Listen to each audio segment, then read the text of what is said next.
Donnie and Dolly. The team is supported by ableauctions.ca. Closing your business? We can help. And King of Floors, your vinyl, laminate, and engineered flooring superstore.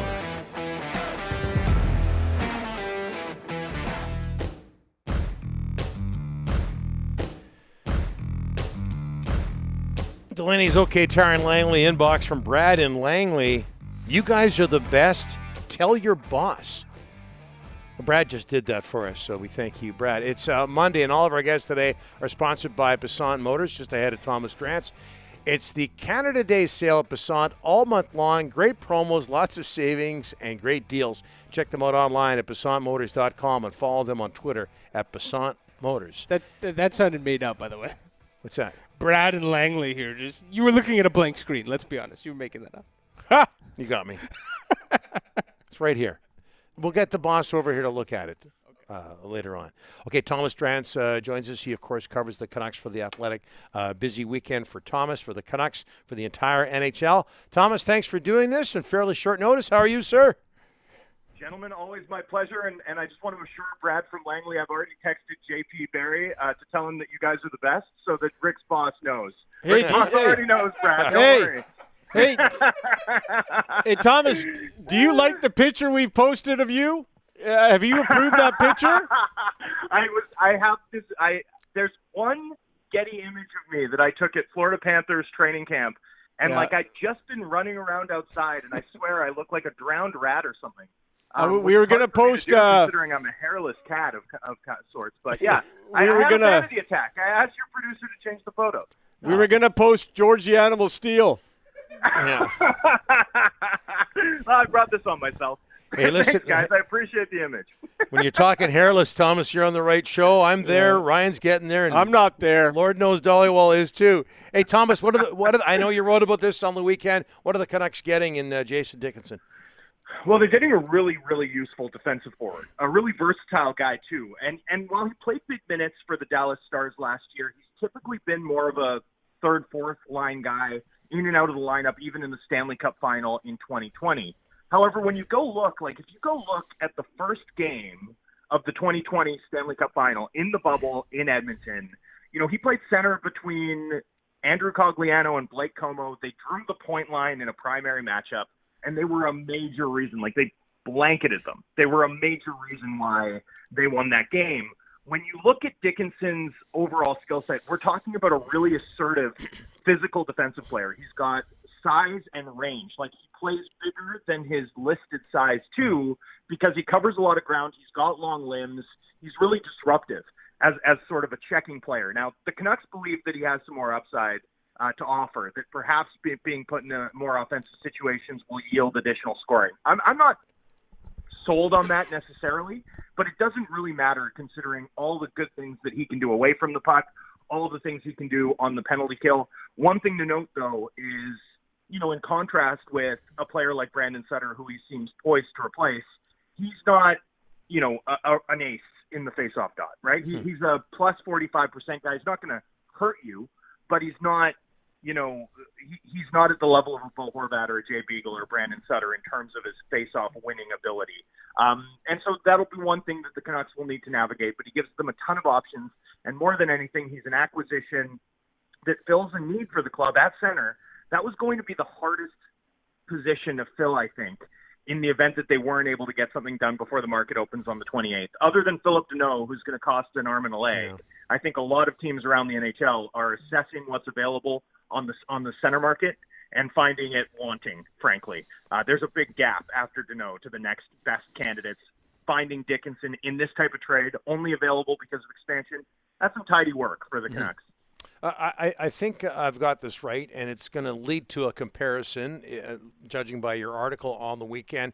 But Jason Dickinson, a fan of the 2011 Canuck team that went to the Stanley Cup final. Have I got that right? Yeah, I called him. I reached him on the golf course shortly after the trade.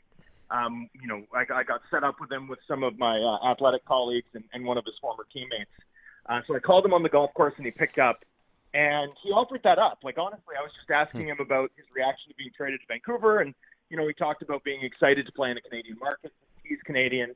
And then he added, and plus I was a huge Canucks fan back when they made their cup run, was it 2010 or 2011? And I have to push back on that. I think we have a sense on this side of the Rockies, gentlemen, that in 2011 most Canadians were rooting against Vancouver, right? So I was like, come on, were you the only guy in Georgetown, Ontario, rooting for the Canucks? And he gave me a pretty detailed explanation. In fact, he was, and he was in part because he was drawn to the way that Ryan Kessler played the game, saw some of himself in that, and as a result, sort of gravitated to the way that Vancouver played. I thought that was a nice note. Certainly. Anyone who's worked with Jason Dickinson, and, I've talked to his former teammates who say he's got a dry sense of humor, stand-up guy. I've even talked to, some former support staffers, guys who worked with him both in Dallas and Austin. By all accounts, an absolute gentleman in the room.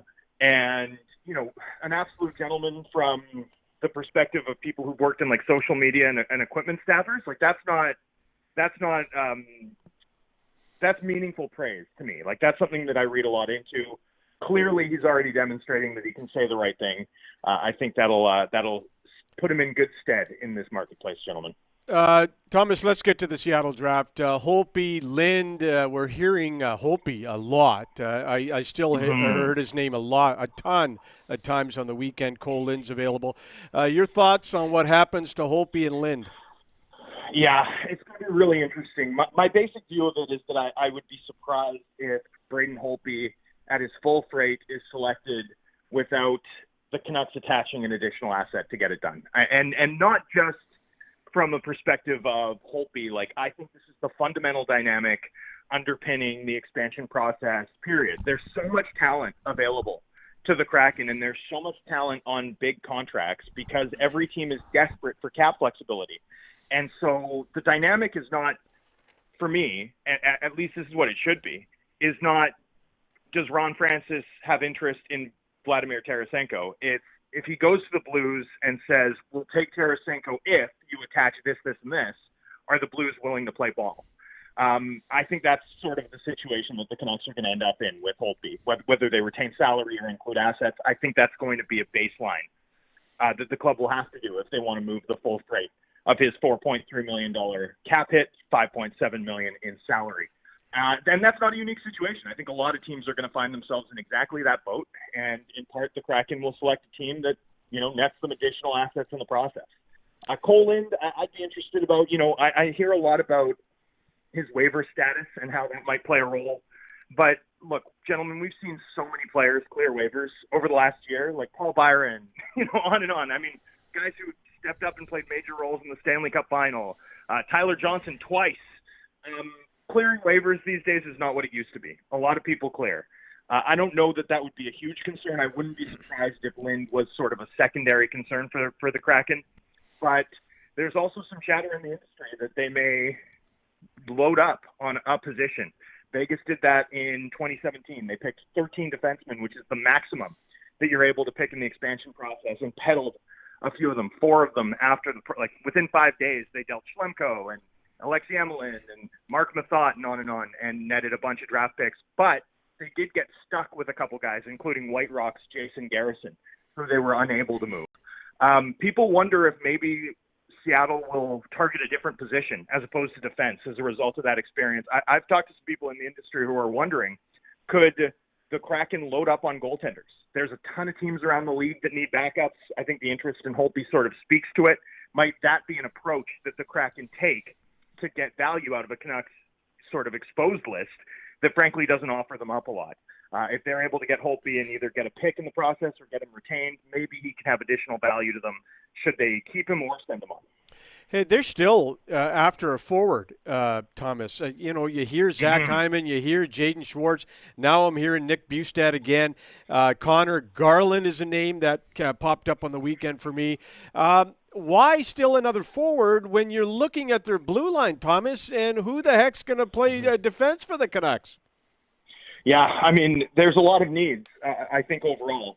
It might be that they like some guys in free agency, right? There may be some free agent defensemen, so they're targeting forwards in the expansion process. Right. A lot of teams also went 4-4-1. More teams went 4-4-1 than I would have expected. What that suggests is that a lot of teams don't rate the unrestricted free agents available. Perhaps that puts Vancouver a little bit in the driver's seat. But also, I do sort of wonder if, the Canucks think that the expansion process itself, especially because of how many teams went 4-4-1, offers them opportunity to talk trade, right? Maybe they feel they have a better opportunity to net a good forward in a deal as opposed to a good defenseman, at least over the next 4 or 5 days. Not that they can trade during the roster freeze, but obviously teams are still talking, putting in the work, working on some deals that may occur on the other side of the freeze. And one thing I'd note too is Canucks management put a ton of legwork in before the freeze. They were pretty close to pulling off a couple of other items, bigger items. Both in terms of adding higher upside pieces that were expansion crunch pieces, but also shedding some inefficient money. I do think there's a sense that Canucks management has that some of that legwork may yet pay off before the market opens or going into the draft. I really wouldn't be stunned at all if they were able to add another good forward. They sort of do need, there's no question though, a matchup lefty for me, especially in the seemingly likely event that Edler walks. Like for me, that's got to be one of the highest leverage spots that they really have to fill now. Yeah. Very, very quickly, Thomas, any progress on the Hughes and Pettersson contracts and how Miro Heiskanen's 8-year deal relates to Hughes? Yeah, I don't think it does, to be totally honest with you, mostly because I don't see the Canucks as having the cap flexibility, unless something changes, unless Seattle takes Holtby, to really explore going long with Quinn Hughes. And if they're considering a bridge deal, I don't know that the Heiskanen comp, really comes into play there. So, the Heiskanen deal is fascinating to me because it's a record. Like, second contract defenders have never been paid that much. He's broken the record. He's broken the Shabbat ceiling. Shabbat's the only guy to break the Doughty ceiling in a decade. So pretty incredible stuff for a really good young defenseman. I do think it has more impact on Makar's talks with the Avalanche. And I still expect Makar to be a supersized version of that than it would on Quinn Hughes, not just because I think the Canucks are pretty much locked into going shorter term with both of their key RFAs, but also, gentlemen, because Quinn Hughes is a 10.2C. He technically has different rights, too, than Heiskanen. So I don't think that's going to have a huge impact on Hughes' overall evaluation. Thomas, above and beyond, as always, thanks so much, sir. Cheers, gentlemen. Bye.